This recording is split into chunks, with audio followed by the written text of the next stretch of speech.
The mechanism of the self. The mechanism of the self operates by grasping, capturing, pursuing, and obtaining an object within a dualistic framework, which enables the assertion of one's identity. In other words, without an object, the subject has little identity to discuss. The subject can reveal its identity only through interaction with objects, which may seem contrary to common beliefs. In essence, it is through objects that a subject can assert its identity, determining the subject-action-object relationship through movement or thought. Every interaction from birth to death unconsciously reinforces individuality, attributing identity and characteristics to this individuality. This mechanism often goes unnoticed.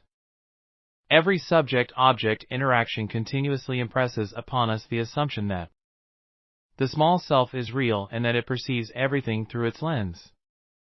Individuality exists as a predetermined premise within all subject-object relationships, functioning like an underlying background that remains constant. We perceive individuality as continuous due to the functioning of our senses, which appear to be in a constant state of activity. Even if we are not always watching or listening, different senses can alternately compensate for others, giving the impression that individuality is a continuous and permanent entity without interruption. We linger at the most fundamental subject, the greater self, because we understand that the dualistic nature of existence, which we might call relative consciousness, relies on the interaction between the subject and object to be established and maintained. The practice of returning to the greater self temporarily severs the interactive relationship between the subject and object.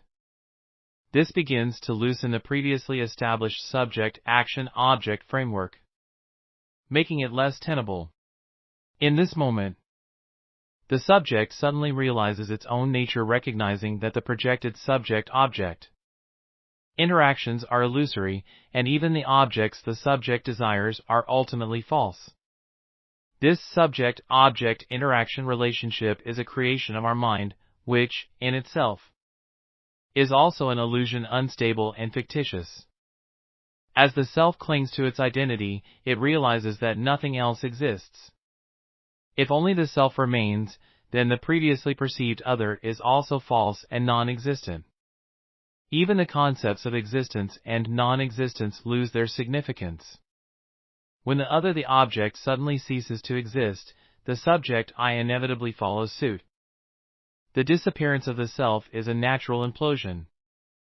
As the mechanism connecting the subject to existence vanishes, the subject will ultimately fade away. This disappearance occurs effortlessly. With no external force at play, it is merely a state that can no longer be sustained. Nonetheless, if we were to insist that something is guiding this disappearance, we might say that the power of the heart is far greater than the distortions of the relative world, effortlessly consuming and dissolving the relative, including the greater self.